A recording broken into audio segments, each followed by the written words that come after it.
All right, welcome everybody. I'm glad you could make it. If you haven't, if you're start over again.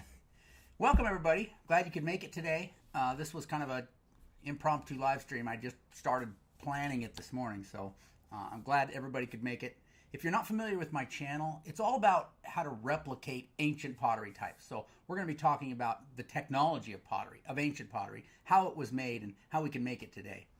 Specifically, today we're talking about a type called Cibola black on white, which was made in the ancient Southwest from about 500 to 1350 AD. So to start off with, I have a few announcements that I'm going to cover, and then we'll get right into the material because I have a lot of ground to cover in this hour-long live stream.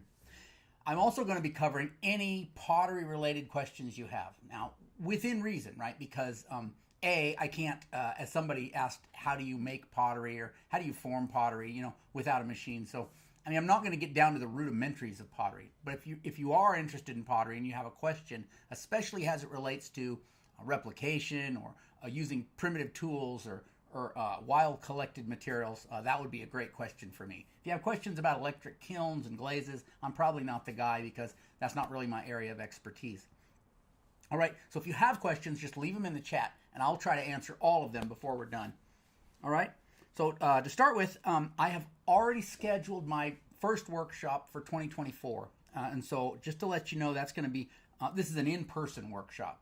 That's going to be March 29th through April 2nd, and that's out at my property here in southeastern Arizona.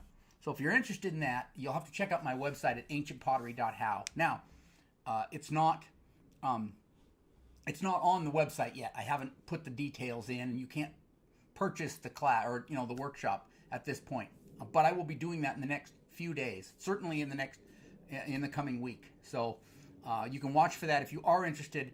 These things tend to fill up rather quickly, so I wanted to let some of you that are followers of me on YouTube know as early as possible so that you can get in there and maybe get it if you want to and won't miss out on the opportunity. Okay, so that's March 29th through April 2nd, 2024.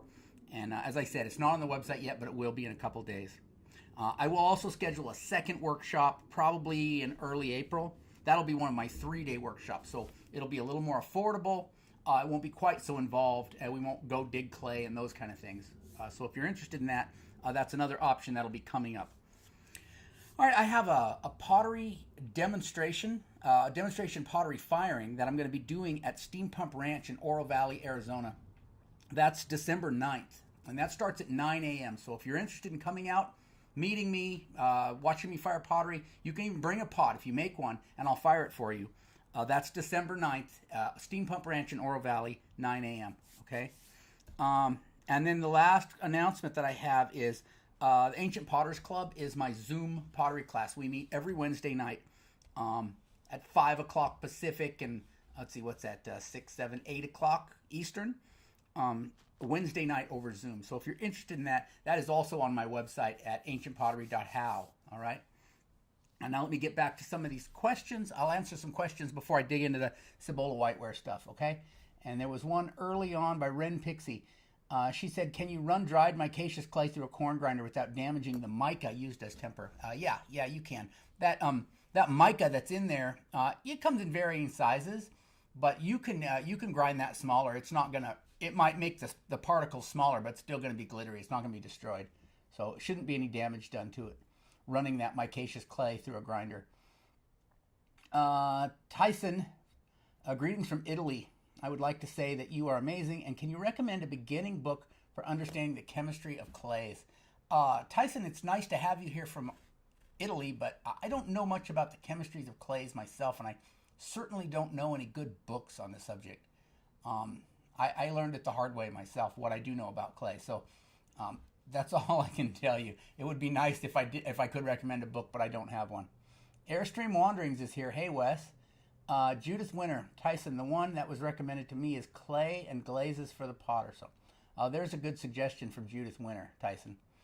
Hi, Judith. It's good to see you here. Old Ugly is here. Good to see you here from Canada. Yes, hi all. Ren Pixie. Thanks, Judith. Okay, just reading people's text, looking for the questions. Brenda Garcia. Hi, Andy. Hi, everyone. Good to see you here, Brenda. Airstream Wanderings. I can vouch for Andy's workshops. Oh, yeah, Wes took my workshop a couple years ago. Maybe it was last year. He was on one of the 3-day workshops. So the other one, the one that is going to be announced, or the details will be on my website in a few days. That's my 5-day workshop. That's a very in-depth workshop. We go out and dig clay in a couple places. We tour a museum. We go collect hematite in the hills. We do all these different things because it's 5 days. We get a little more in depth. But and then the 3-day workshops are good. They're right here in Tucson, so they're a little more abbreviated. And you know, if you don't like camping out and roughing it, so to speak, they're a little more comfortable. Simply Mara Vlogs. Hi. First of all, I'm only 10, and Mr. Andy, where did this ancient vase come from?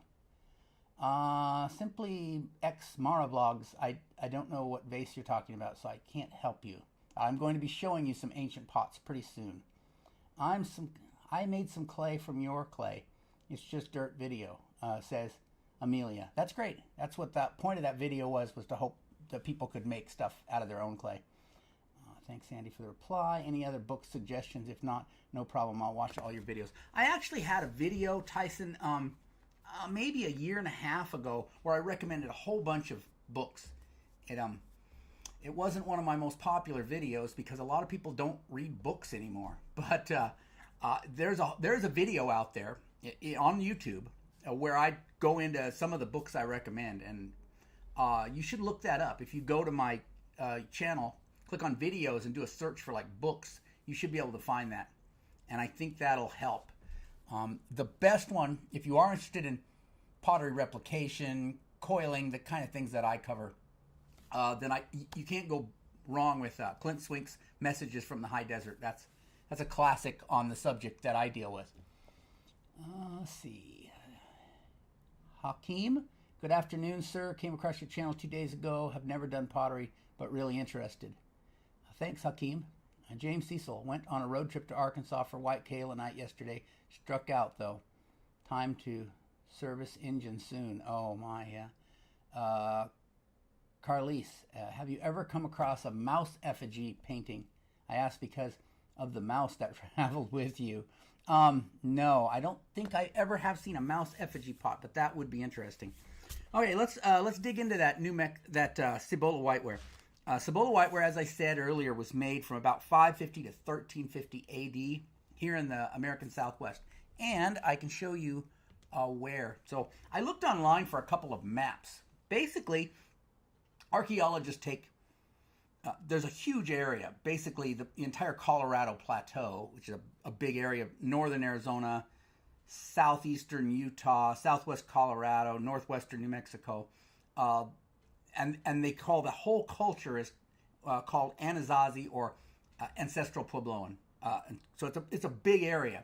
And so because this culture exists across a large area, they divide it into subregions based on the way they live and the pottery they make and different things that they can break it up into. And so this shows some of them. So up around the Four Corners, that's where those 4 states come together. We have Mesa Verde region, and then we have Tucson, you see there, and you see Cibola is the orange one there. That's not really, I wasn't happy with this map because it really doesn't show the full Cibola. The Cibola region went farther to the east than that. On this map, it barely goes into New Mexico. So I looked around for another one that would cover Cibola better, and I found this one.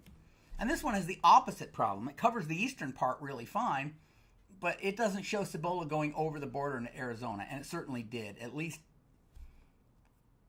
30 or 40 miles across the border. Maybe not a long ways, but it definitely, they were making Cibola White Ware at least quite a bit into Arizona. So you got some idea where it's at now. Didn't mean to do that. Let's see. Okay. So let's look at some examples. I'm going to run through these pretty fast because I don't want to bore anybody and have them click off on my live stream. I've got a bunch of images to go through, and I'll talk about briefly some of the forms. Now, in the course of your questions, if you have questions about a specific pot or you want to see something again, just ask me. I can go back and show it again, but I am going to go through these pretty fast, okay? So Cibola White Ware is, by the name, you can tell it is white ware. It is white pottery. And it has black designs. It's black on white. It might seem kind of boring, but I tell you, they made some beautiful stuff like this. And they really love their black on white up there on the Colorado Plateau. It was all the rage for hundreds of years up there. And they went out of their way to make it black on white because it would be a lot easier, at least I think it'd be easier, to just throw it in a surface fire and make it, red on brown or red on buff or cream, whatever, that clay's going to fire. So it's a gray body clay. The Colorado Plateau is mostly sedimentary materials, so there's some really fine gray and white clays available to them that they just don't have down here where I live in the southern Southwest. It's a gray body clay. It's usually slipped with a very fine white clay slip, just a fine coat of it. And then it's polished, it's stone polished, and it's painted with iron oxide paint. So red, this is red mineral paint. And then it is fired in such a way that it comes out black on white. They reduce it so that clay, the clay it's formed out of, comes out really, really white. Because if you oxidize it, sometimes it'll be a little creamy.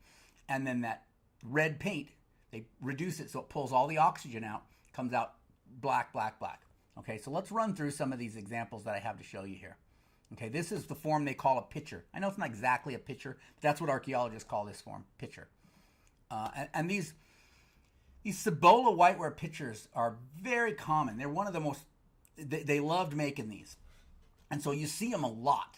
And if you just go to like eBay or like Google Images and just type in like Tularosa pitcher or reserve pitcher or Tularosa black on white or something like that, you'll get a lot of these Cibola black on white pots that are being sold or that, are in a museum, that kind of thing. And you'll see a lot of examples. And these are two that are in the museum over in New Mexico, over in Silver City. And a lot of times they have little animals on the handles. And you can see here, the one has like a dog, I don't know, on the handle. And the other has just a little head poking out. And that is completely common on these types of pots. And so you see it a lot. A lot of them are really big, like water jars. Like this is a good sized jar, would have held at least 2 or 3 gallons of water. And this is kind of your classic, what they call Tularosa design, where you've got a hatched spiral and a solid spiral kind of interplaying. And they love that design. They did a lot of those like that. There's another one. This is really, really classic Tularosa design. And here you go. Here's the pitchers again. And you can see some of them have just regular handles. And I think I don't know if the one on the far right maybe doesn't have a handle at all. But maybe it wouldn't be a pitcher without a handle. It's just a little jar. But still, very common form. And a lot of these, like the Tularosa jars I showed you before, the previous ones, they're pretty big, right? But this form here, they're relatively small. They wouldn't hold a lot. Maybe it was like a personal drinking vessel or something. But really cool and common. And not only common, but common outside of the area where they were made. So remember the map I showed you? They were made in like west central New Mexico and east central Arizona. Pretty refined area, right? That stuff was traded out all over the place. So they were making it to trade, to places. And so there's some areas, like just south of the Cibola region, the people to the south of them were not Anasazi or ancestral Puebloan at all. They were Mogollon culture. And they mostly made brown pottery. And so they wanted this beautiful black on white pottery. So it had value to them. So a lot of it got traded down to the Mogollon areas. So much so that early archaeologists thought that they were making it there as well, that the Mogollon were making this black on white pottery. Turns out it was all being traded in. There's just so much of it, it kind of confused the archaeologists, made them think that they were making it there. Now they realize that there's no white clays down in that Mogollon region. They couldn't have made it. They were absolutely trading for it. And the same thing happened farther to the west. So if you look at over by Roosevelt Lake in central Arizona, there's a huge basin there called Tonto Basin. There was a lot of like Mogollon, Hohokam people living in there in, say, the late 1200s. And an archaeologist went in there and started digging this stuff up and looking at the pots. And they found a lot of this just like this beautiful black on white, Cibola black on white pottery. And so they thought they were making it there. They called a type Roosevelt black on white, named after the Roosevelt Lake. They thought it was being made in that basin. That's why it was called Roosevelt. Turns out nowadays, archaeologists realize it was actually being traded in. There was just so much of it that they thought it was made there, and that's because these Cibola were just really good traders, and their stuff was going all over the place. And now it's not all pots. Some of it are bowls, and this is a beautiful bowl that's at Q Ranch, which is another area where they weren't making it. They were merely trading it in from at least 50 to 100 miles away. Another bowl from Q Ranch there. And here's another big one of those big water jars. Now this is at the museum in Truth or Consequences, New Mexico. If you ever get a chance, you should stop there. Now if you look right below the rim, there's bird tracks around just below the rim there. Maybe turkeys. Turkeys were kind of sacred to these people. Now, in the Members region, we often see these black on white reduced iron paint pots that are misfired. That is, they're supposed to be black and white. They come out with either all red or with red places, red areas, red and black areas. But with the Tularosa or with the Cibola stuff, we almost never see misfired pots. However they were doing it, they were good at it, and they always got it right. So when you look at one, you almost never see a red blemish in them. They're always pure black and pure white. Sometimes they're a little carbony. You get a little grayness to them because they didn't burn all the carbon out, but almost never do you see where it's not reduced good. So this is a very unusual pot in that you see it oxidized. It's almost fully oxidized. So this is one that probably was a misfire. Perhaps they fired it that way on purpose. The other thing that sometimes happens to these pots is if they're in a house fire. So these people lived in Pueblo, and like any house, when you're cooking inside your house, you can catch it on fire. And so if these rooms burned, then any pottery in that room, in the house that burned, could actually get kind of refired. And so sometimes you see pots like this that were in a house fire, and they kind of reoxidized that mineral paint. But this one doesn't. It doesn't even look broken, so I'd have to think this wasn't in a house fire, but hey, who knows? Here's another one of those large jars. And you can see that, even though there's a lot of similarity in the designs, there's a lot of innovation as well. They're not all the same. This one is a canteen. You see the little loop handles up at the top, just near the opening, where they could put some kind of a strap and carry it with them. That type is called a canteen. Another jar, another large water jar. Now, this is the one I made, I think 2 years ago now, on my channel. I made a whole video making this pot. This was part of the first Ancient Pottery Challenge. So yeah, it had to have been like during the pandemic, like 2020, maybe 2021. And I made this whole pot. Came out really good. I took it out and fired it, and it broke. So if you haven't seen that video, you can look it up. I could put a link down the doobly-doo, but I can't do it until obviously after the live stream. So it broke it. I didn't put enough temper in the clay, and the thermal shock of the firing just broke it into a million bits. And when I went to grab it, it just fell apart into like 100 pieces in my hands. Now this, I was going to tell you, the reason this picture is here, not to tell you the story of breaking it, but to tell you how a lot of people that replicate Cibola White Ware, such as myself, they cheat. All right, because nobody really knows how to get that reduced iron paint, or at least not consistently. I mean, sometimes we get it and sometimes we don't. This was painted with manganese-based paint. So manganese turns black in an oxidation atmosphere. As I said, Cibola White Ware was fired in a reduction atmosphere. It was reduced. It wasn't in an oxidation atmosphere. And so this was painted with manganese so that I could fire it on the surface and not have to try to reduce it. And it came out really nice black and white. But that's cheating. Also some, and I won't name any names because I don't want to shame anybody. There's no shame in it. But some replicators also do Tularosa pots with organic paint, just because they're good enough with organic paint that they can consistently get good black on white with it, even though Cibola pots were never painted with organic paint. So if you look at that map of the Colorado Plateau, and you have all those different flavors of ancestral Puebloans, they all had different technologies for pottery. Some of them used reduced iron like this. Some of them used organic paint. Some used both. So, but the Cibola region was specific, this mineral reduced iron paint, at least on their white wares. I've only got a couple more pictures for you, and then we'll get back to the questions. There's another nice picture from above of a nice Tularosa Oya, and another one. And this one, if you look at it, we're doing in the Ancient Potters Club this month, we're doing a bilobal pot, which kind of comes up and then has like a second chamber at the top. And this one has a little bit of a lump there, kind of like a bilobal pot. It's kind of like, I don't know, a second cousin to a bilobal pot. Not quite, but it's kind of there. Okay, so let's go back and answer your questions. And then we'll talk some more about the Cibola pottery. And I've got a bunch of examples here of pots to show you. And we'll talk about cheating, how to get the black on white, and how to maybe get the authentic stuff as well. Okay. So let me figure out where I was, because this always drives me crazy. Tyson, I'll check it out. Do you have anything about...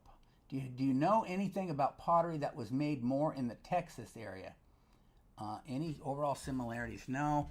I know about the pottery that was made in like El Paso, like far west Texas, because that's akin to where I live. Those were Mogollon peoples that lived there, or not a Mogollon, but farther over, like, you know, Dallas or Houston or something. I don't know anything about the pottery over there. I do know a guy on Facebook. I can't think of his name right now. He's a Caddo potter, and the Caddo are one of the tribes that are native to Texas, and he lives in, I think he lives in Oklahoma, but he makes very beautiful traditional Caddo pots, so you might look that up. Sorry, I needed a drink. Mark Gibson, hey, good to see you. So Mark Gibson, Southwest Pottery there. If you haven't, you should check out his channel. He does some really nice videos, and I say the same thing about Wes here at Airstream Wanderings. I'm not leaving you out, Wes. But Mark and Wes both are Airstream Wanderings, just below Mark in the comments here. They're both working on trying to figure out how to make and reduction fired Cibola White Ware. So they both have some really interesting videos on their channel related to ancient pottery replication. So check them out. Amelia, this looks beautiful. Simply, this isn't related to the video, but does this kind of light orange and gray sand work to make clay? I have no idea. Pat Masters joined the channel members, so welcome, Pat Masters. Glad to see it. Not me. Said those are pretty. Love the handles, very beautiful. This pottery here in Arkansas. Yeah, I've seen similar swirls in Arkansas. Yes, I have. What's that tribe out there that makes the pottery with the swirls? I can't think of it. They had made polychrome pottery, and there's not much polychrome in the East, but there's beautiful polychrome with swirls over in Arkansas. Are there some recurring painting patterns to these? Oh, Tyson, yeah, absolutely. There's certain patterns that you'll see over and over again in that Cibola White Ware. You see that all over the Southwest, though. Where certain groups, you know, they have certain designs they like and they'll use them all the time. Pat Masters, hey Andy, long time no stream, missed you. Yeah, Pap, so what happened was I was sick this summer, so I didn't stream a lot, and then I think I streamed in September, and then October I was busy because I had, at the beginning of October I had the kiln conference, and then later in October I had my pottery workshop, so I've just been real busy. And I have one more workshop that starts on Friday. My 3-day mug workshop starts on Friday this week. And then after that, my workshops are done for the year, and I can focus on my videos a little more. Brenda, at what stage of drying do you add the white slip? It keeps jumping. I hate that. Do you add the white slip and then the red iron oxide? I assume it needs to be leather hard so it can be polished. Yeah, so the white will be added when it's leather hard. And then when it's at the right stage of dryness, you have to polish it. But you have to test. Take the stone and put it on that and just polish and see if it's sticking or leaving tracks. It's too wet. Wait till it's the right stage where you can rub the stone across it real lightly and it makes a shiny surface. And then polish it. And then you can paint the paint on after it's bone dry. That's probably best. Pat Masters, Tucson, Arizona, in the house. Mark Gibson, I like the Mogollon whitewares such as the members just as much as the northern forms of Cibola whitewares. They both had the slop they talked about. Same folks, different materials. Yeah. So if you're familiar with Membris pottery, Membris is probably the most famous of southwestern prehistoric pottery because it has lots of animals and people and scenes like that on their pottery. And it uses the same technology in that it's reduced iron. I think they probably had different ways of firing though, because the members pottery, like I said, is often misfired where they're going for black, but they've got red spots here, or maybe the whole thing's red. Whereas the Cibola ones, they've got the firing down pat. They almost never misfire. Let's see. It may not be in the environment that is particularly reducing, but rather the reducing agent is part of the paint. It's possible, Dr. Rattenkaiser, but what archaeologists do is they'll take a sherd of Cibola White Ware, they'll throw it in an electric kiln and run it up to 1,000 degrees Celsius. And if it turns red, that's how they know it's iron paint. And so I would think if there was something in that paint, then would it not be difficult to reoxidize it? I mean, I don't know, but it makes sense to me. What about black iron oxide? Yeah, I know that ceramics people talk about black iron oxide, but to me that doesn't even make sense, right? I mean, when iron oxidizes, it takes in oxygen and it becomes red. So I really don't know. I don't know if that's something that you would find in nature. Perhaps it's something they only make in a lab. I just don't know enough about it. Judith Winter, Andy, does manganese develop a red bloom if it's fired in reduction? No. Copper, that red bloom is copper. So if you have copper in your paint and you reduce it, you'll get that weird red kind of halo around it. Tyson, as a chemist, it's almost annoying when it's a mystery how they made black iron oxide consistently. It's mind-blowing thinking that they just understood how to do it. Yeah, probably centuries of trial and error. They definitely had the time on their side in that, it could have developed over the course of, a couple of generations. Once I look more into this, I will try to experiment with it. What I found, Tyson, in firing this pottery, you can fire right on the surface. And if you get the temperature up hot enough, you'll reduce that iron paint. It's easy to reduce it. With all that flame going on, carbon monoxide, it'll just suck the oxygen right out of that iron, and it'll turn your red irons to black. Real easy. The real trick is to keep it from reoxidizing as it cools, and that's where people have had the problem. So just getting it to reduce is simple. Keeping it from reoxidizing is really the trick.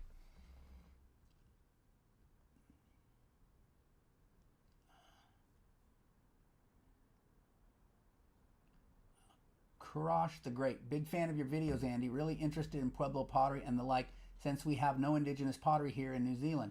Keep up the good work. Well, thanks, Krosh. Mark Gibson, manganese red bloom. That is a good question. I know copper does it in reduction, but manganese just turns brown in reduction. That is true. Nikea Tiber, I was out at Chaco Canyon about a month ago. Would agree about your assertion on where Cibola White Ware was produced, as I found and inspected quite a few sherds of it where I was out there. Sometimes they call that Chaco pottery Cibola as well, although I'm more talking about today what archaeologists call southern Cibola, just the true Cibola region as I showed you on the map. Although when they talk about Cibola White Ware, they will lump in Chaco black on white with that, because they're all similar technology in that reduced iron paint on a white slip and all that. So yeah. Quapaw. James Cecil got it. It's quapaw. So the quapaw have a polychrome that's like red and white on, I think it's red and white on brown. Is that it? I think that's what it is. It's really pretty. And it's got a big swirl on it. Really pretty. Get the package you sent. No, Mark, I did not get a package from you. I have to go check. I don't check the mail as often as I should. Judith, thanks, Mark. Completely spaced when I mix copper and carbonate with my manganese paint. Yeah, Judith, so my typical recipe for black mineral paint in an oxidizing atmosphere is manganese, copper, and clay. So that's a good bulletproof recipe if you're firing an oxidation. Hakeem, welcome to Plain Ware. Hakeem joined the channel members. Thanks, Hakeem. James Cecil, it's a Quapaw tribe that does, yeah. Hakeem, I'll see Mark Gibson's channel after the video. So friendly community, I can tell already. Nikea Tiber, I love your channel, by the way. Historical pottery is probably my next ancient technology hobby. Been napping flint and obsidian for about 20 years now. and ceramic seems to be the next logical step. We get a lot of people interested in ancient pottery replication from nappers, or vice versa. They're interested in pottery and then they get into napping. Tony Sora's channel. If you haven't found him, Tony Sora's Pottery. It's a YouTube channel, and he does both napping and pottery on his channel. Magnetite is a black iron oxide. Okay, yeah, I don't know. I know you can find magnetite in the creeks around here. You ever concerned about toxic elements in your clay or glazes when gathered in the wild? No, I've never had any problems with toxic clay. I'm sure, if you gathered it in the right place, a lot of places are contaminated too with mine tailings and that, and you have to be aware of that, right? I mean, places that have had chemical, spills and things, be careful. I mean, I live in an area where there's a lot of just open, wild area where there's never been any factories or farms or anything. Farms are famous for chemicals, right? Dump it on the soil. You got to be aware of that kind of stuff. But I usually collect my clay in very wild places. But yeah, I mean, you could. It's very unlikely that wild, just clay out in the middle of nowhere, wild would be toxic, because nature naturally sorts heavy metals into one section, and the lighter particles, which clay is the lightest of particles, into another section as they go down the creek. And so it sorts those out. So the gold and the mercury and the arsenic and the lead and all those bits, they end up in one sort of place, and the clay ends up in a completely different sort of place. That's how water separates particles in a stream.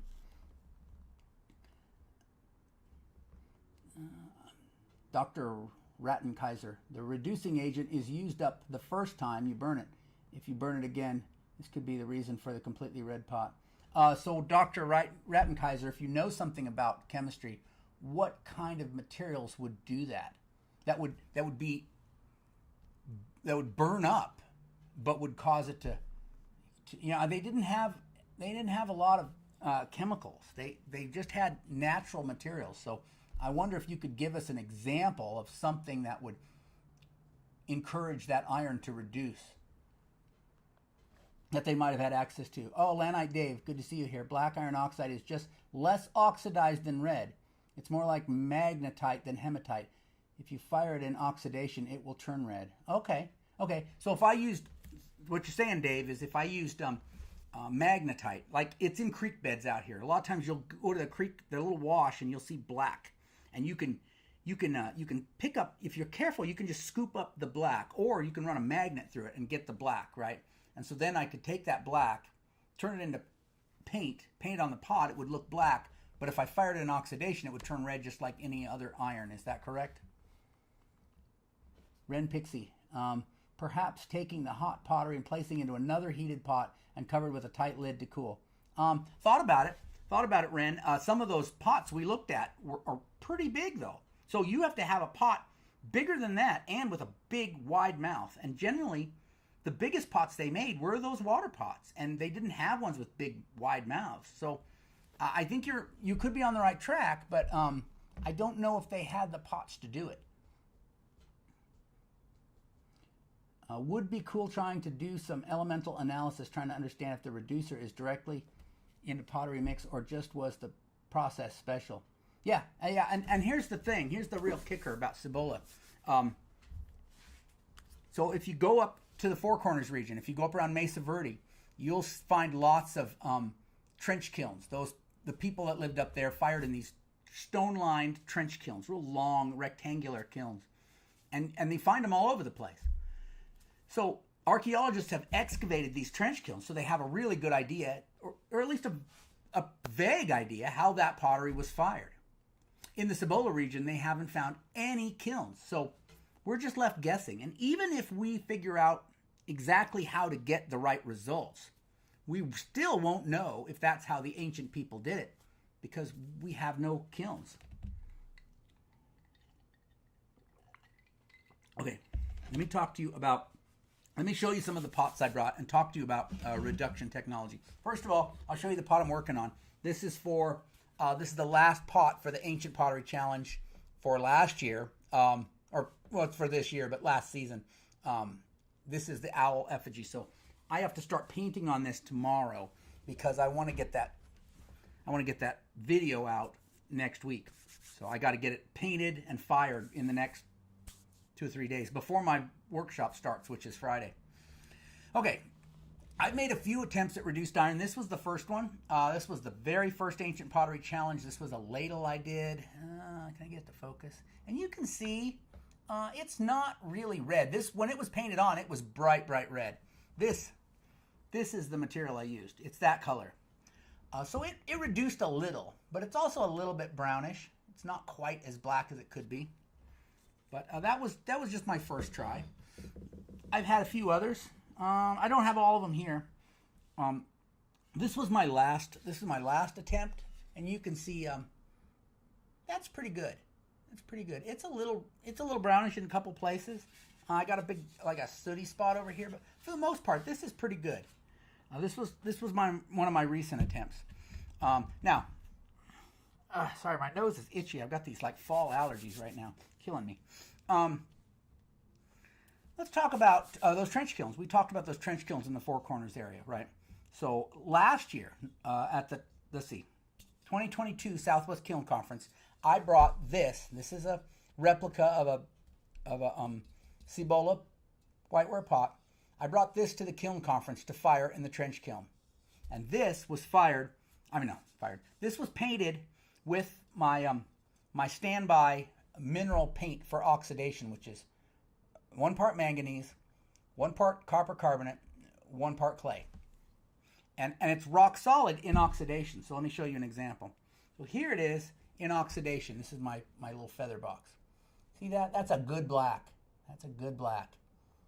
That's fired in oxidation. So that manganese, copper, and clay makes a great black in oxidation. But this was fired in the trench kiln.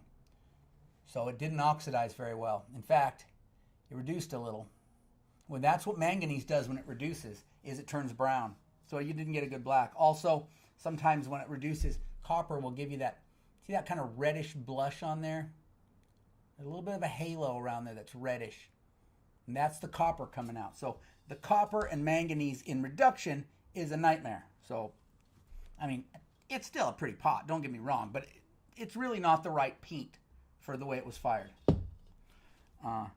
Now, let's talk about these native peoples that made it, okay? They lived in that area, like I showed you on the map, right? Let's see, we can go back there.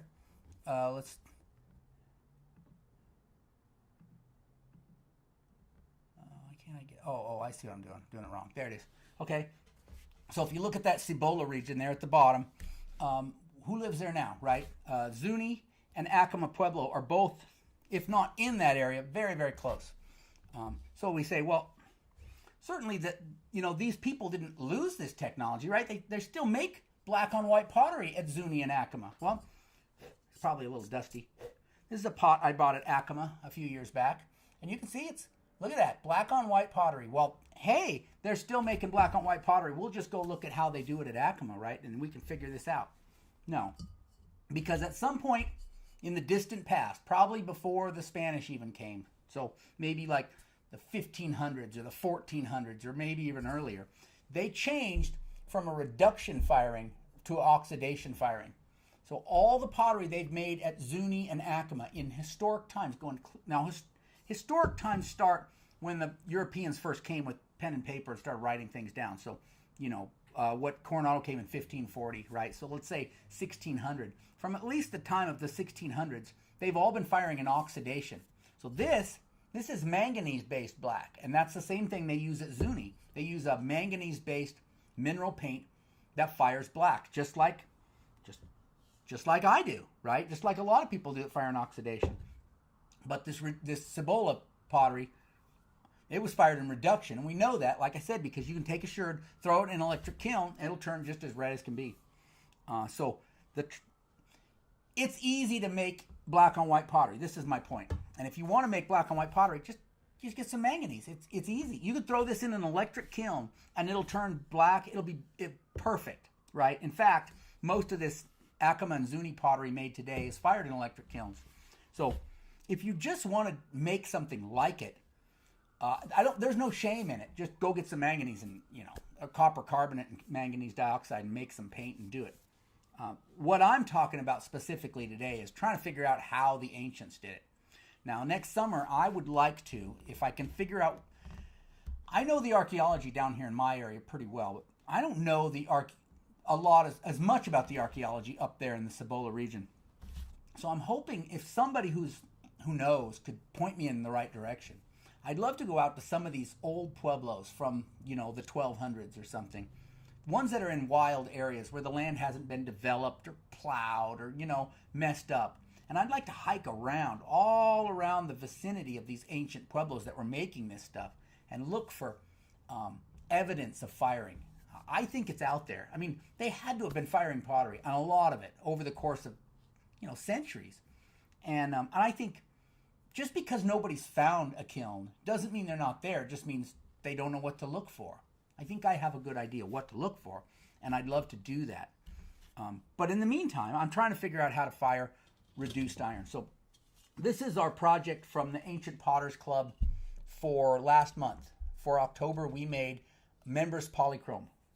And so this is Members Polychrome, and I tried to reduce it, and you can see, again, this like dark brown paint in here. This was red when I painted on it. It was bright red. So it definitely reduced some, but it's not black. So I need to try again. So I'm close. I'm not getting it. Now, like I said, at the kiln conference, this was in the big trench kiln, 2022. So this year I brought to the Southwest Kiln Conference this little sheep effigy pot, and I put it in the trench kiln. But this time I painted it with a red iron oxide paint. And my recipe for iron oxide paint is 1 part red clay and 1 part powdered hematite. And that's, in my experiments, pretty good, although it depends on the hematite. Some of it turns blacker than others, some's a little grayer. And so you experiment with it. But I know from experimenting that this particular red right here, which I collected in Cortland, Arizona, it's just a wild caught mineral that I get on the side of a hill, makes a good solid black. Now the Thornburgs, I've been visiting with them. They made just beautiful members replicas for many, many years. And their recipe for paint involved hematite. This is kind of if I can get it to not focus on my face, I don't know. It's a little bit metallic. If I can see that, see how it's kind of metallic? That's hematite, and you just scratch it and it turns red. Okay, use that, and then some yellow clay. So I don't know if you can see it in my hand. It's just if I can hide my face, it'll focus on me. See, it's just kind of a light yellow, kind of a creamy yellow color. Here's some. It's about the same color, like this. Okay, and so they would just mix that red hematite with that yellow clay, and that's how they got really, really solid reduced blacks. Of course, they didn't fire in the ground. They made an adobe kiln, a convection kiln, which worked really good. I'm just not sure the Cibola potters were firing in convection kilns. So the trench kiln didn't get me a good reduction. Just like the bowl, this was painted on red, so it reduced a little. It's brown. It's a dark brown, but it's far from black too. So the trench kiln isn't doing it. The surface firing isn't doing it. I've done a bunch where I've tried different things. I'm smothering. I'm doing different things. Like I said, I've got it before, but more times than not. Now this pot has been fired now 4 times, and I've gotten all kinds of different results. Recently, I got it to reduce. All the red paint was black, but the white was partially gray, pretty gray. This was me going back to my yard. I keep trying to. Some guy left me instructions on how to fire with charcoal, and so I'm trying to do it in my yard with like lumped charcoal that you buy at Home Depot. This was my second attempt at lumped charcoal, and you can see some of that red is pretty red, and man, I got a lot of carbon on it. So I'm done with that. That's not working for me for some reason. So that's where I'm at. If you guys have some ideas, drop them. Oh, I was going to show you this too. This is some of that gray clay that they use up there on the Colorado Plateau. There's a lot of this grayish colored clay up there, and this would be what they use for the body clay. So if you make a pot out of this and you excuse me, you fire it in oxidation, it turns almost kind of an orangey brown color, real warm, kind of yellowy, creamy, warm color. You fire it in reduction though, and it turns gray, and that's what they were using for all that Cibola stuff, was that sort of clay, not necessarily that specific clay. Okay, I'll go back and read the questions now, and if you have questions or anything, just drop them in there, and I'll get to them. Okay. Okay, yeah. Where was I? Tyson. Even if you use black iron, it's just iron with lower number of oxidation. By heating it and exposing to oxygen, you just make it red. From iron +2 becomes iron +3, more oxidized. Dr. Rattenkaiser, the simplest would be carbon, for example, boiled plant sap. Well, yeah, that's another thing that they often use in traditional Pueblo and paint recipes is Rocky Mountain bee plant. So there you go, Dr. Rattenkaiser. If that makes a difference, then bee plant would be my first guess to try on that. Gupchup says, I have my potter's table in my room where I sleep. Will I be in danger of silicosis? Well, don't mix your clay there. If you work with wet clay there, certainly not. But I mean, when you clean up, you better be aware that you're putting dust in the air, certainly. I'm no expert on silicosis either. There are multiple oxidation states of iron. Sure, that makes sense. Either red or black, depending on the oxidation level. Look into gun bluing to understand the chemistry better. Airstream Wanderings have had some success adding a little manganese dioxide and copper carbonate, but still mostly hematite. Judith says, has Mary Ownby done an analysis of Cibola sherds to determine if it's indeed pure iron oxide hematite? Yeah, you can break it down, and there's always other chemicals there. Just because if you go out in the wild and you just collect some red hematite rocks and then you do an analysis on it, there's all kinds of other things in there. They're almost never pure. I don't know if Mary has, but some people have. But it's mostly iron because it turns, like I said, it turns red in oxidation. Mark Gibson says, we live in Cibola. Yeah, you live right in the heart of that Cibola region there, Mark. You should have access to all those same materials they were using. Nicola Kramer, hello from Germany. My family live in Northwest, and I was 3 times in Acoma. Wonderful pottery there. Yeah, I was in Acoma just last month. Very beautiful place. James Cecil, what about fired pieces covered with coals as cooling, but having small fire, a few sticks over it to pull any oxygen out of the atmosphere below it, but not enough to keep it very hot? You know, James, somebody else suggested that recently. Maybe it was you. Somebody else said that recently, like build a little fire on the top to suck oxygen out. Now, I've never tried it, but John Olson, who's a well-respected replicator, old-time replicator, he used to talk about doing black on whites, get them all fired, and then throw on a bunch of sagebrush at the end. Now, sagebrush burns like gasoline, burns really hot and fast. And he said, throw on some sagebrush at the end, and then you get really good whites.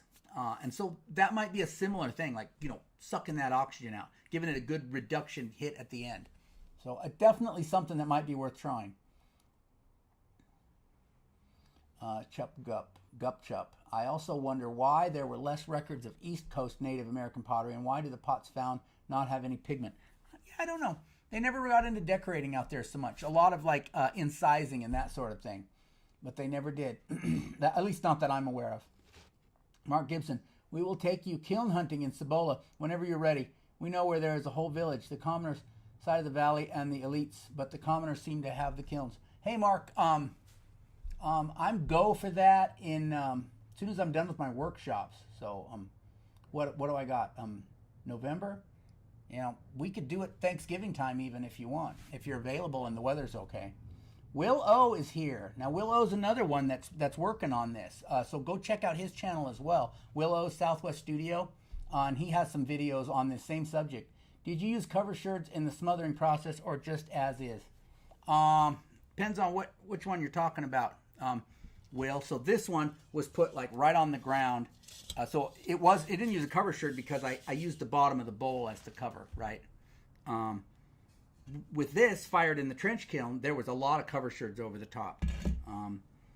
With this one in the charcoal fire in my yard, I did not use any cover sherds because the notes I have from that old Pottery replicator said no cover sherds. So I have in this one that came out good. This used cover sherds. So I've done it with and without. I'm just trying different things. So Tyson, I will think about what to add to the mixture to stop iron oxidizing further. Where could I write you, Andy? Yeah, my email is andy@ilabmedia.com. It's if you go to my website, if you go to ancientpottery.how and go to the contact form, there's let's see, do I have my, there it is, ancientpottery.how. There's a contact form on there where you can shoot me an email and then we can start corresponding. Will Jack? I don't know if this will help you since I'm from Scandinavia, but what I was taught as a kid was that all people who made pottery would come together for celebrations where they would make a trench kiln. And they wouldn't open the trench until 2 days later, doing loads, cooking above, feeding the fires above for a long time. Yeah, well, when we do trench kilns at the kiln conference, it's similar. We don't take 2 days, but we do take 1 day. So we'll fire on Saturday morning. Now smother that kiln, and then they won't reopen it until Sunday morning. So it'll sit there for not quite 24 hours, but pretty close to it. So what you want, what I've noticed is that those irons will oxidize at very low temperatures. So the carbons won't start oxidizing until 650 degrees Celsius. Like if you have carbons in your pot, like this. If you've got a pot that's all sooty and this is all carbon, right? This black. It won't start burning out until we get over 650 degrees Celsius. But the irons will oxidize at much lower temperatures. They'll be oxidizing down at like 300 degrees Celsius, maybe even lower than that. They oxidize. They'll be turning red. You pull it out of the fire. When I fire a pot on the surface, I pull it out and it's still really hot. Those irons come out either black or dark brown. And then as they sit there, you can watch them slowly turn red in the cool air. So they oxidize at very much lower temperatures than the carbon does. And so that's when you're pulling it out of the kiln, the trench kiln, you just want to make sure that they've cooled like down to at least like 200 degrees Celsius or something so that they're not going to reoxidize on you. Definitely. Hello from La Plata, New Mexico. Hey, Rose Hodgman. Carice, I just had a thought. Have you thought about using wet dirt to cover the fire to help in reduction? So I've got a Facebook group called Primitive Pottery. So if you go to Facebook and look at Primitive Pottery, you can join our group. And there's a lot of really experienced replicators in there, and also people that are learning. There's a diverse audience of people that are learning, people that are just interested, people that are making pottery every day. And there's a lot of intelligence. There's a lot of smart people who've been doing this for a while. And so yesterday I posted in there a question about this. Why didn't my sheep oxidize? It was in a trench kiln. What am I missing here? And so there's a lot of ideas. And one of the ideas that we've been discussing over there is because we smother with dirt, but sometimes you smother with dirt and you still get red pottery. So the idea was smother it with dirt and then get some like wet dirt or like mud and kind of seal it in there better. And I think that's not a bad idea. That was, who said that? Carice. MK Smiley, upgraded membership to Polychrome. Hey, MK Smiley, it's good to see you. Thank you for that. You'll enjoy, the Polychrome membership level gets you a lot more bonus videos for sure. Karush the Great, I'd like to make a gourd scraper, but don't have access to a gourd. Coconut shells are a great substitute, yes. A lot of people in Europe have trouble getting gourds, and I recommend coconut shells for them. Also, a lot of the ancients used ceramic scrapers. They just take a broken pot and just shape it into a scraper. I like the flexibility of gourds myself, but I know a lot of people, like the Thornburgs, they swear by the ceramic scrapers. Mark Gibson, Thanksgiving is there if there is no snow. Yeah, I'm down for that. Yeah, we'll talk about it. I was thinking we got to make a video together when we do it though. Okay, Mark. Crucible cup for melting metal. you have any tips? No. I have had that question before about making crucibles. You have to have some kind of a clay that's really, really resilient to thermal shock. You just have to experiment with different clays and probably like put a lot of grog in it. Maybe it's a stupid idea, but maybe when putting out the pottery from cooling, just suffocating it with something like mud. Yeah, well, see, I've thought about that too. Pull the pot out. But this is what I found. When you pull the pot out of the firing, okay, the only thing keeping it from oxidizing in that firing is that carbon monoxide that those coals, those hot coals, are making. So it's sitting in a little envelope of carbon monoxide that's keeping it from oxidizing when it's in the fire. As soon as you pull it out, now it's in a regular atmosphere of oxygen, and that iron just starts oxidizing right away because it's hot. It's ready to go. So although I see merit in your idea, and one thing I've thought about is ash. If you could get a big bucket of clean ash, not volcanic ash, wood ash, right? But no charcoal in it, clean ash. And then you could smother it in there and just pack that ash around it. That might work if it doesn't oxidize like too quickly. I don't know, just an idea. Puck Kingry, hey Andy, I joined the mailing list but haven't figured out how to see the Pookie demonstration. Any insight? You know, I'm sorry if I'm missing your name up, Puck. I've had at least 3 inquiries about that recently. So here's where I'm at with my mailing list. Okay, MailChimp will allow me to have I think it's 1,000 emails before they start making me buy, and I'm on the free plan. Okay, and so every month I go to send out my newsletter, and I'm over 1,000, and they've got my account locked down. And so I have to go in and delete all those. So a lot of people sign up for the make a Pookie lesson, and then they unsubscribe right away because they don't really want to see subscribe. That's fair. I'm not upset, but so there's always a bunch of people who are making me over 1,000, even though there's less than 1,000 people getting my email. So after I delete those people, and I'm under 1,000 again, then my account is unlocked and it goes to town, and I'm able to send out my newsletter. Now, that automated. Here's the discount code to make a Pookie, right? That goes out automatically through MailChimp. And I think maybe something's happened, and when they shut my account down, like they didn't reactivate that, and so that it's not happening or something, I'm thinking. So I have to go in and look at it. But Puck, I think that was your name. I understand that you've already subscribed and you just want that coupon code. So if you go to my website, ancientpottery.how, go to the contact us link, and go to the contact form, send me an email, let me know, and I'll send you that coupon code. Okay, does that make sense? I understand. I'm just explaining why I think it's broken. I think it's because I'm ready to buy a paid account. I just am dragging my feet because I'd rather keep more of that money myself. Short Session says, I really admire your work and the way you share your knowledge. Greetings from Brazil. Hey, it's good to have you here from Brazil. Back to work, says Mark. Go back to work. Grow your plants, Mark. Will Jack. I think the idea was that leaving the pottery for 2 days and letting it cool under the ground would make the painting come out crisper, darker. Only 6 years old. I can't remember exactly. Thank you. All right, yeah, I'm saying Puck right. Yeah, I think we're on the same. I think we're on the same page, Will Jack. The point is that it's not going to oxidize. You're keeping it away from oxygen under the ground, and it looks like we are wrapping up right on time. So I think I covered all the stuff I had to show you. We talked about the clays. We talked about the pots. I showed you the minerals that I used to make iron oxide paint. I showed you the pictures. Is there anything I missed here? Maybe mud charcoal mix to reduce. The trouble with charcoal is it's not fully combusted, and when it hits that hot atmosphere, it will recombust, and then you'll get, if you're not fully combusted, you get this, you get carbon. So that would be my concern about having any charcoal in that mud mix. I don't think charcoal would be. I think ash would be safe because ash is fully combusted. You're not going to recombust ash. Charcoal will.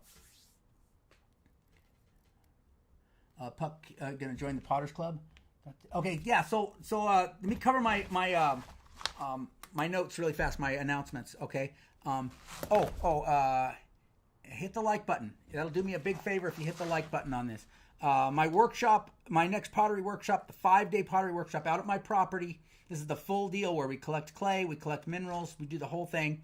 That's March 29th through April 2nd, 2024. It's not on the website yet, but it will be in a couple of days. There's going to be another workshop. That's the 3-day one. That's early April, and that'll be announced later after this one fills up.